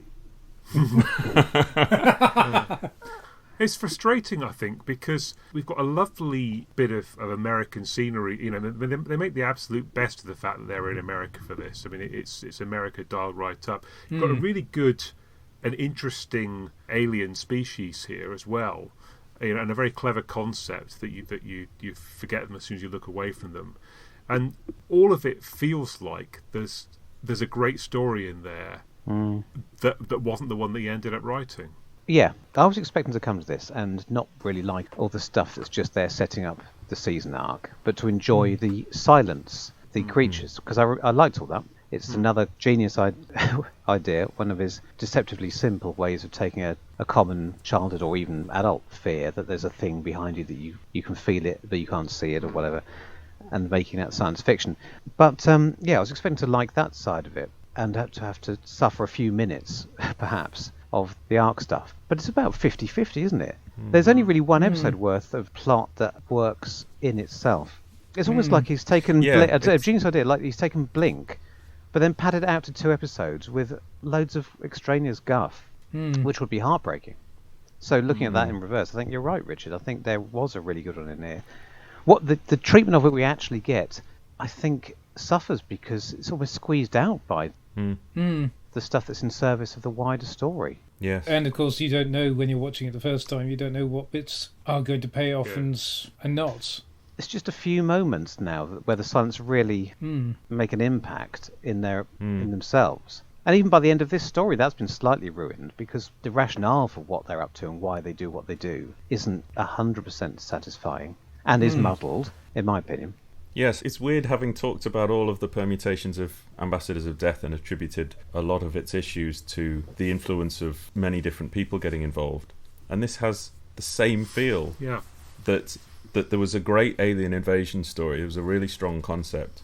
And then it's like a second writer came along and said, but we really need to thread in all of this other stuff, so we'll give it a rewrite and inject all this clone, baby, whatever it is, regeneration stuff going on. And that line of dialogue, which I was so aghast at, I wrote down because I'd kind of forgotten the point of the story. And so when it came along, I wrote it. The silence... Man went to the moon because the silence needed a spacesuit. I knew you were going to say that. And they really hit it hard to try and sell that. It's almost like they're embarrassed by the fact that they're trying to make us believe that is the point of the story. Yeah. And they should be embarrassed. So rather than trying to hide it and bury that ridiculous idea, as anyone with any sense of shame would do, they yell it in your face, hoping they'll get away with it that way. But no, they don't really, do they? Because as a 2-part alien invasion with these bat-like creatures that you forget, there's so much potential. And they're never bat-like again, are they? So you get that one shot of them hanging upside down off the ceiling, and that's always forgotten about, I think, isn't it?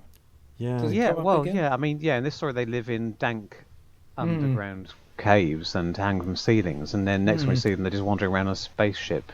Did they say in a later one that this was a breakaway? Oh God, did they? Of course they did. Have I made that right, up? Well, I think you're right, and I think that again feeds into everything we were saying earlier. Because I mean, there is dialogue in this that says this is a full-on alien invasion. They're concentrated in the United States, but the Silents are all over the world, living in underground tunnels. They've been here thousands of years, shaping of years. humanity when the demons and the Jaggeroth were having a day off. Yes.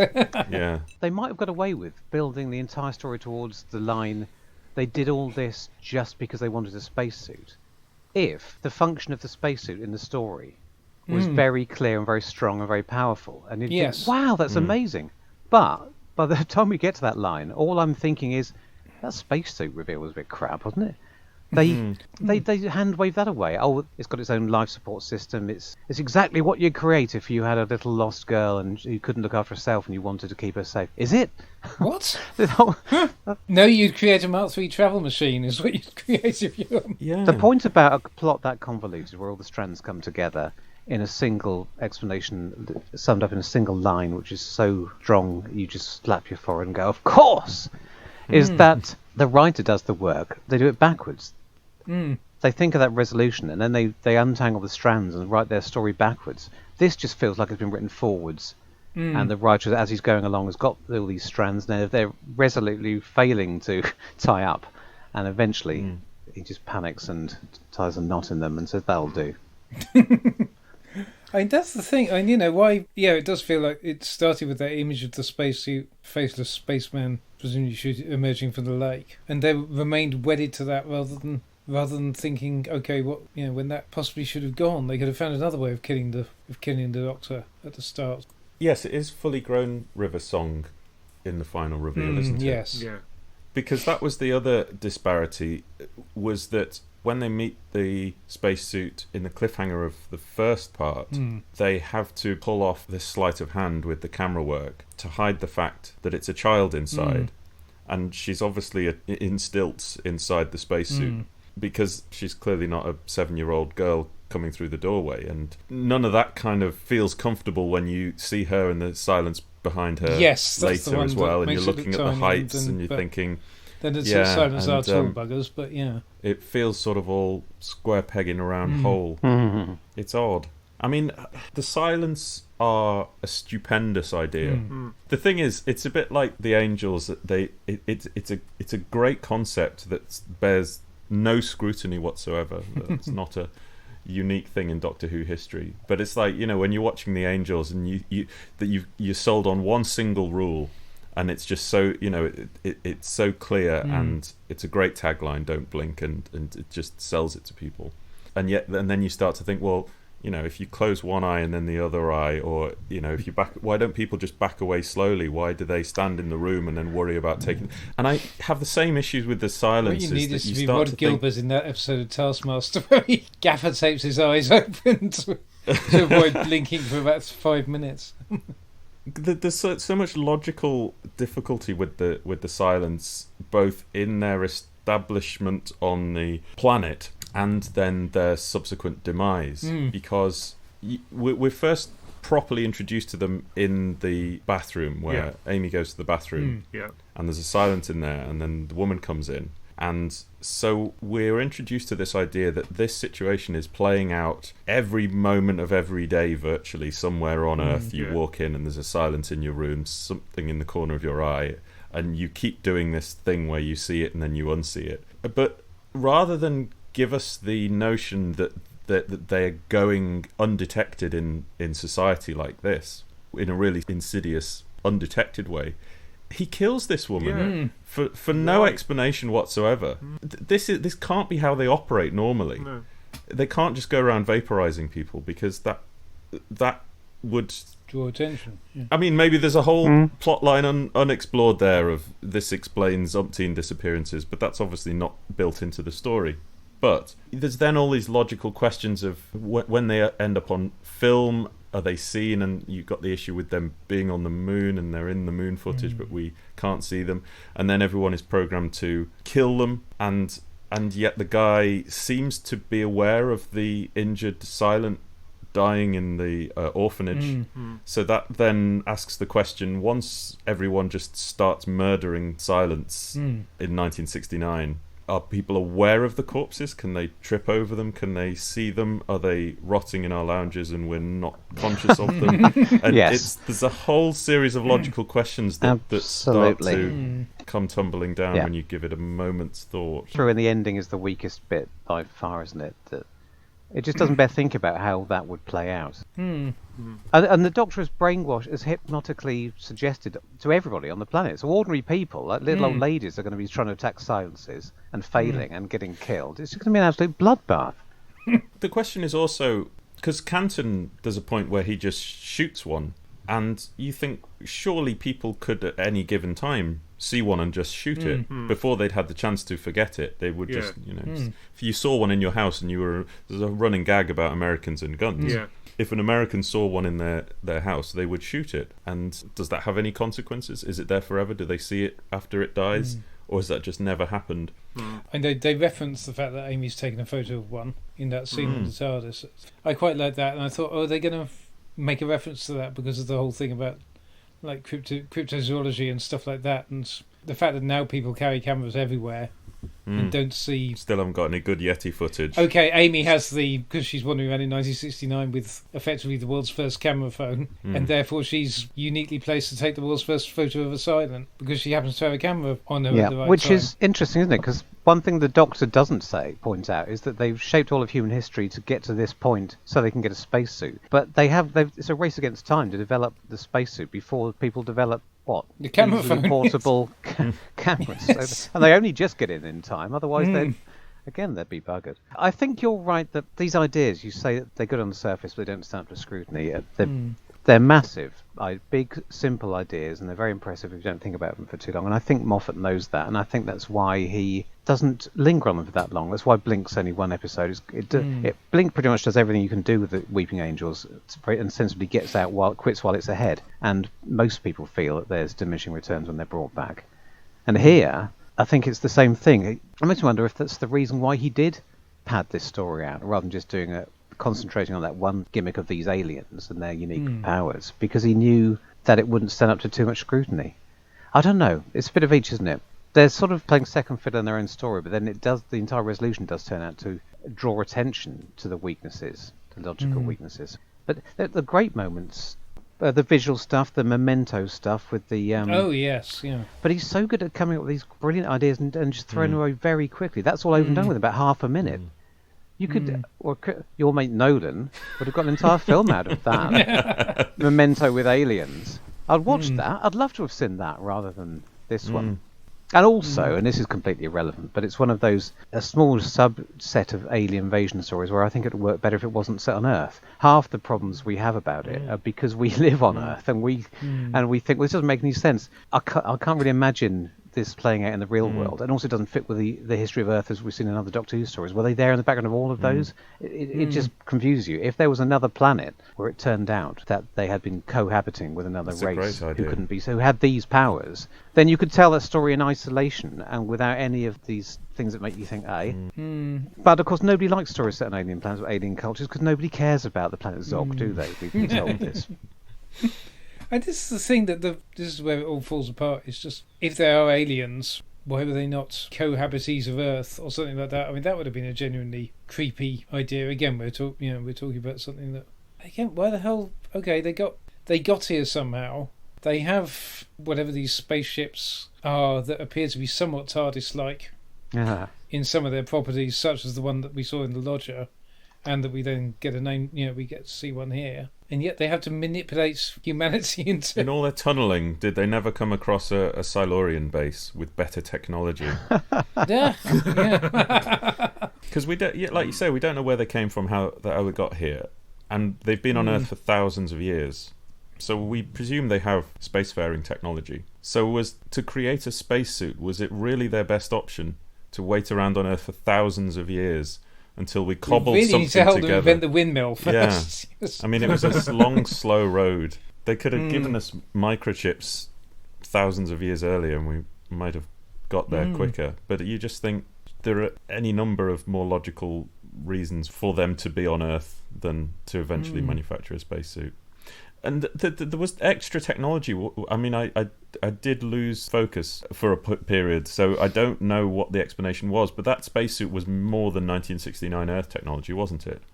So where did they get the rest of the stuff?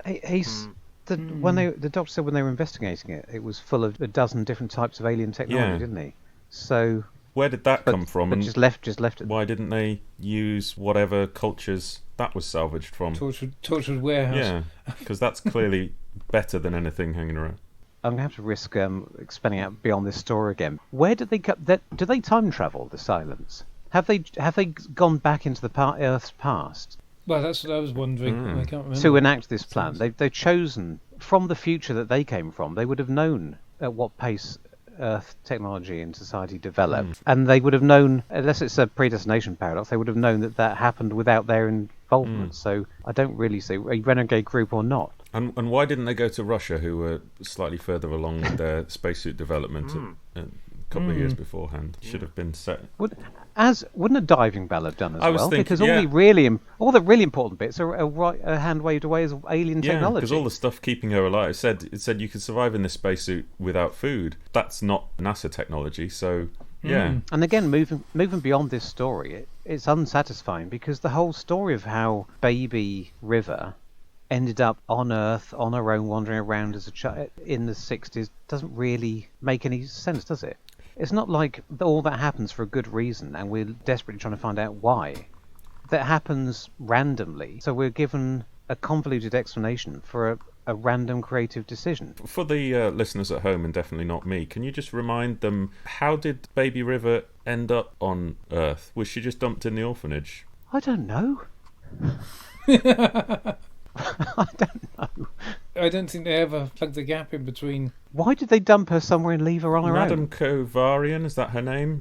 Madame Kovarian. We see her lives in the with her. hatch, so that. Yes. Yes. Ah, but no, God, I've forgotten about that's that. not indicating that she's in the orphanage at all. That's Amy seeing reality That's from Amy's- her prison. Yes. So I briefly thought that was an indicator that Madame Kovarian was supervising that orphanage. We get the clues that the baby has grown up, Baby River has grown up there, don't we? Because we see the photos in there. Yes. I mean, is an orphanage in 1969 the best place to hide your proto-Time Lord child weapon and wait for the space program to develop? I mean, that's presumably time travel, isn't it? Because she's not born in 69, so she's... Yes, yeah. Sent- The that's whole true. thing feels to me like somebody's presented the writer with a grab bag of ideas. Can you make a story like a party game? Can you make a story out of all these? They draw them out of a hat. A spacesuit, the Apollo moon landings, Amy Pond's daughter growing up to River Song, alien. Oh, and they've got a really good alien. You'll like this. Aliens with the power to make you forget them when you can't see them. Can you put all that together? No. But I'm a professional, so I shall try. Why you would set yourself that challenge to come back to your original point.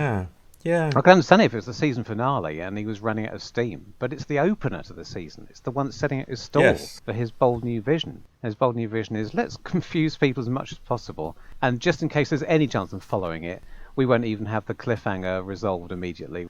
It's the inverse of Bad Wolf, where Russell T Davies has said that, you know, he sprinkled these ideas throughout the season and then scrambled to pull them together at the end and named the space station Bad Wolf and made Rose Bad Wolf and did his best to tie it all up. And you think, okay, that's passable. He was introducing an idea as he went along, and then he wrapped it all up. Fine. But as you say, this is done in reverse. Plan your season. This is your season opener. You lay out all your threads and either don't know where they're going or lose the threads or change your mind. I would be fascinated to know whether there was a big coherent plan that made sense of all of the oddities that we've noticed and that it changed. I don't know. I can't believe you'd start doing something like this without having a plan. It's inconceivable, isn't it, Giles? I get the impression he has a tendency to just run off after the next clever idea and not be that bothered about whether it all actually adds up. There's so much in this that I mean, it's only in retrospect when you sort of sit down and start pulling the threads apart that you can see all of this. I mean, it seems to me that in the sort of 45 minutes that it lasts, there's so many things coming at, well, sorry, there's two episodes, aren't there? 90 minutes. There's so much coming at you again and again and again that it's sort of hard in the moment to be as analytical as all that. Yeah, and you can't tell which bits are relevant to the main plot and which bits are... It's hard to be analytical, but I hope you're right that there are people who enjoy it because they're not trying to... I don't know, it seems like a very thin line to me, the way you would have to watch this, turning off enough of your brain to just enjoy the spectacle and the big ideas without worrying... Because I remember first time, just as the second time and the third time, I always had this niggling feeling it wasn't connecting. Yeah. And the sum of the whole was less than the sum of the parts. That's fundamentally my problem with it. There are so many great ideas, and all of it's very nicely written, apart from that one line that Gav picked up. And of course it is. I mean, it's spectacular, it's ingenious, it's funny, it's clever, it's moving, but really, it doesn't add up to a hill of beans. At the risk of lampshading the format of the podcast, just to go back to Ambassadors of Death again, that story where it fails is hoping you don't notice and is doing its best to muddle along and make coherent all of the plot threads that you've been given along the way. And for the most part, many of them come together at the end. Whereas this is supplying mystery after mystery after mystery and inviting you to wonder and speculate. And everything is signposted for your attention. Because there was a point a few minutes ago and I suddenly started to feel horribly guilty because it wasn't my intention to just rip into this story, because it's enormously entertaining for a lot of it, and it's very, very funny, and I love how witty it is, and it's got some absolutely sparkling dialogue, and yet it just all crumbles under the smallest amount of analysis. And I was thinking to myself, well, is that fair, and does it matter, and should we...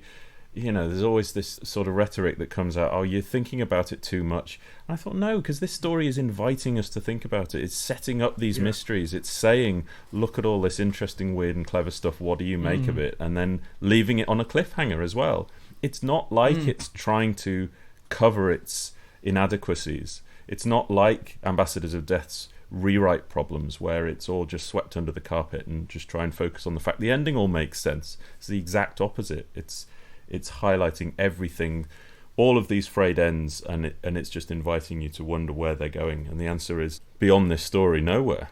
Well, not nowhere, but messily. Hard agree. Well done. We can't top that, can we? I'm going home. Oh, I am. You're home. So, I mean, if we maybe try and tease out a few of the connections between these stories. There's a spacesuit in both of them. Yeah, well, there is. The spacesuit is used in the same way in both of them as well, isn't it? It's a way of obscuring who's inside it. So it's a way of concealing maybe who the protagonists are. We've got aliens that don't speak, except that eventually they do, and actually they sound quite similar, don't they? Oh yeah. Am I right in thinking that? The effect of the voice is sort of similar. Not the little girl, the silence. The silence and the ambassadors. Oh, hang on. Do the ambassadors sound different from the one on this spaceship? No, they all sound like Peter Halliday underwater. They sound like Arcturus. I've only just watched Chris Pellerin, so I knew it reminded me of something. It's Yes. It's not the first time Moffat's used spacesuits, is it? But that doesn't help us get closer to comparing the two stories that we're actually supposed to be talking about. I was thinking about cultural phenomena or the zeitgeist of the times in which they were presenting space and aliens and that kind of thing. And so in the sort of 50s, 60s, there was a preoccupation with radiation and that kind of thing and nuclear weapons. And that's sort of hanging on a bit in Ambassadors of Death, this radiation-based stuff. But it's also got the sort of the creeping hard science of 2001 coming in.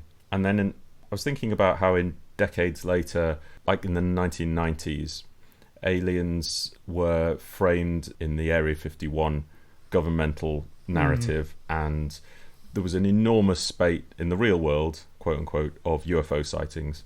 And everyone thought they were seeing grey aliens, and there was all kinds of news stories constantly about UFOs, and there was loads of video footage and stuff, and it was all framed in this conspiratorial narrative. Yes, X-Files. And then in the 2000s, I was trying to think of what the sort of zeitgeist was, and I was thinking about how the storytelling trope, I don't like the word, but I can't think of a better one, became that reality is not as you perceive it. And it seemed to kick off strongly with The Matrix, which is the very end of the 90s. But you've got things like Inception and then... Vanilla Sky? Much overlooked film. Yes. And things like The Mandela Effect, which is much talked about and YouTubed about.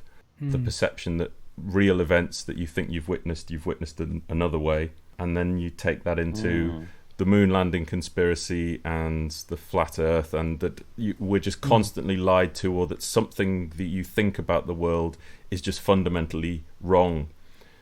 And it's interesting that is kind of at the core of both the silence and the treatment of the moon landings.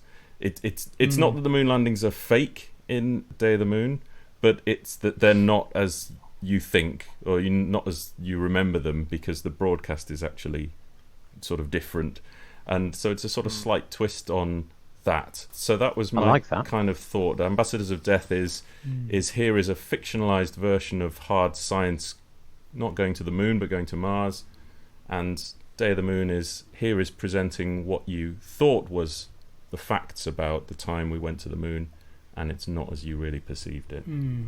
I was going to touch on just thinking about connections and so on, and it relates to that. Obviously, these are both conspiracy thrillers, really, aren't they? In some ways, and it just suddenly occurred to me as you were saying that, Gav, that of course the stuff at the start of episode 2 is a lift from Capricorn 1.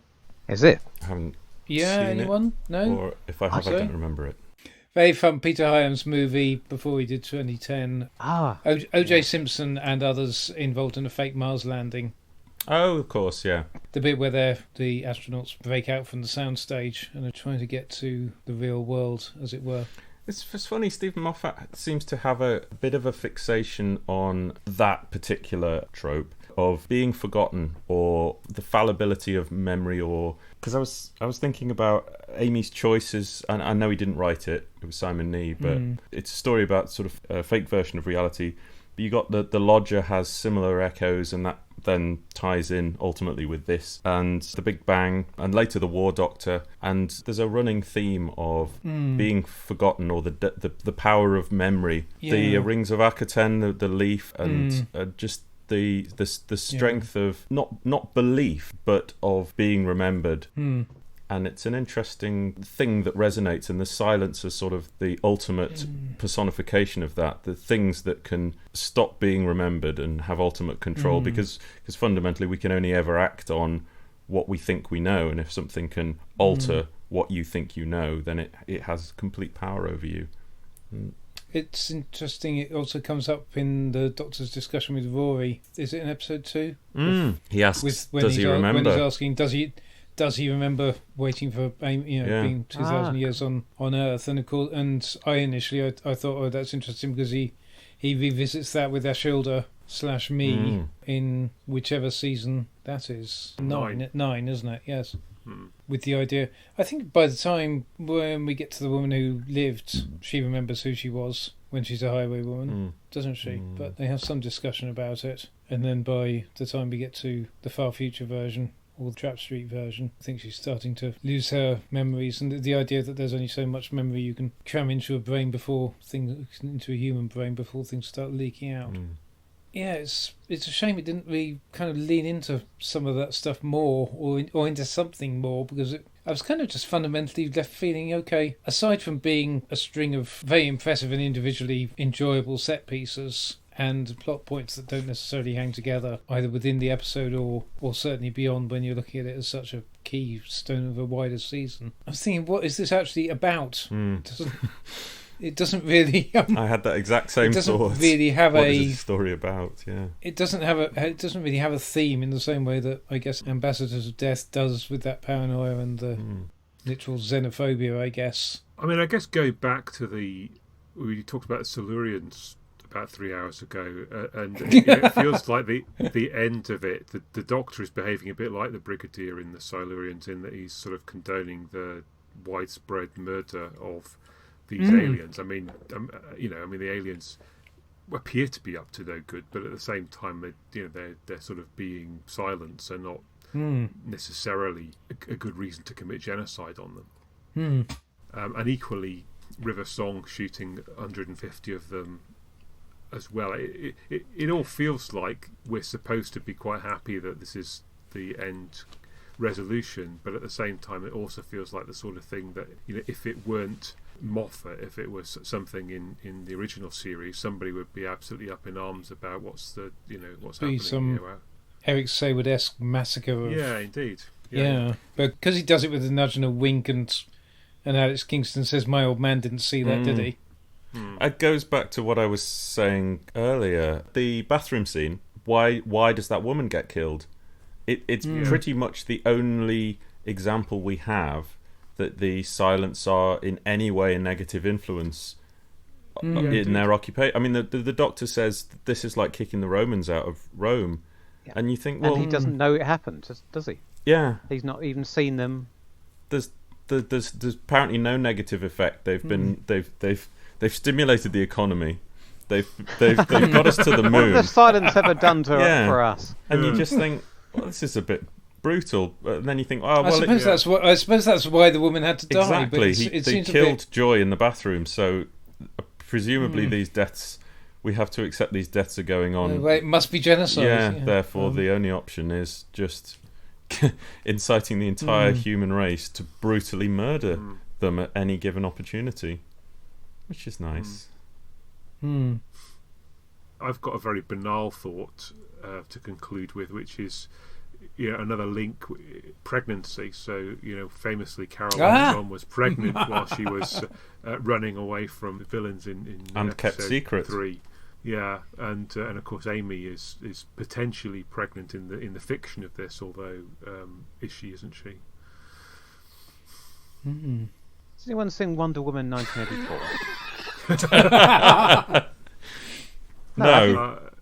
I think this is the fifth reference you've come up with this episode, Paul. That I was wondering whether it was set in Britain. Sorry, not set in Britain. Whether it had been filmed over here, because there were various little telltale signs of things that doesn't look like America.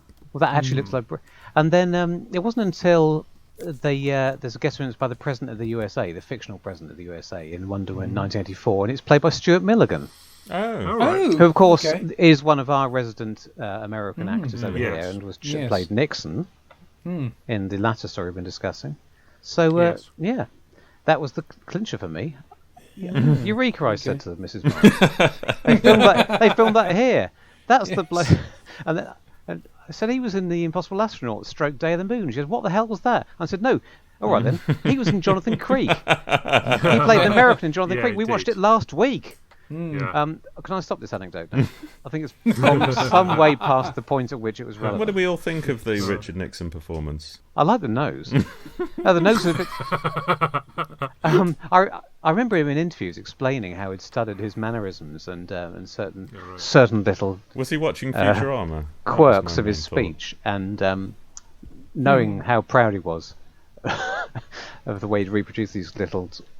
I'll tell you what, though, he's used in the same way that New Who uses Churchill. Takes a sort of nasty right-wing old bugger and makes him a cuddly, funny hero. It's strange that we never see any... I don't know, you never get Tony Benn in Doctor Who, do you? Or Clement Attlee. Always... Yeah. It's precisely that. It's a very broad pastiche, isn't it, rather than anything else. He's not given a lot to work with, so don't blame him. Yeah, I wanted to be more annoyed at it than I was, because I thought, we shouldn't be treating him as comic relief and so on. And then I thought, on the other hand, personally, maybe that's just because I'm a Brit. I'm far more offended by Churchill than I am by the representation of Nixon. Well, how are we going to feel about it when in 40 years' time they've got a comedy Donald Trump? Didn't we just have a comedy? We had one at Christmas, didn't we? Or a comedy Boris Johnson. Oh, God. That's just Boris Johnson. Anyway. It's getting very political now, isn't it? We're in trouble. We'll have people tuning out in droves. I enjoyed the first 2.5 hours of your discussion about science fiction and Doctor Who. But I don't come here to listen to politics. Razor sharp satire. There's no politics in Doctor Who. There never has been, ever.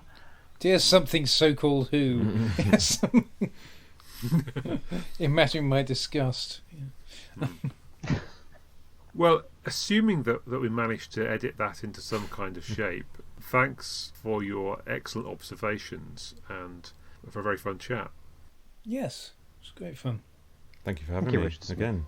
Lots of interesting perspectives. We'll keep coming back probably every month or so to do something similar. And you never know, we might hit upon something that we like so much we don't try and pull holes in it. Where's the fun in for that? 2.5 hours. I mean, I feel like we liked both of these to some extent, but the extent that we didn't like them, we spent a long time talking about it. It's funny, I came to the Ambassadors of Death knowing I thought it was boring and stupid and changed my mind on it.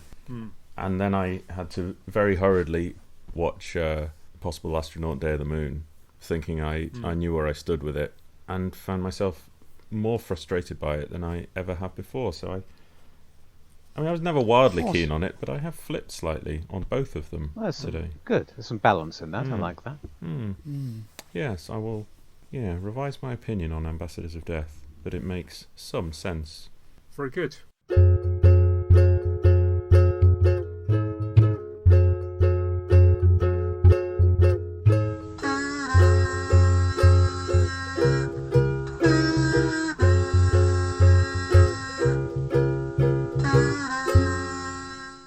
Have we stopped? And on that bombshell, yes. You're not surprised to see me? Not particularly, no. Our guests usually come back. I'm surprised to see you. Oh, sorry. My voice went strangely Giles-like then. That's all right. I was just going to say, I find it... Oh.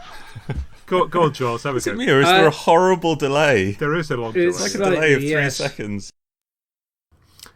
First up, it's third Doctor story, Ambassadors of Death. Sorry, I'll see if I can actually speak that.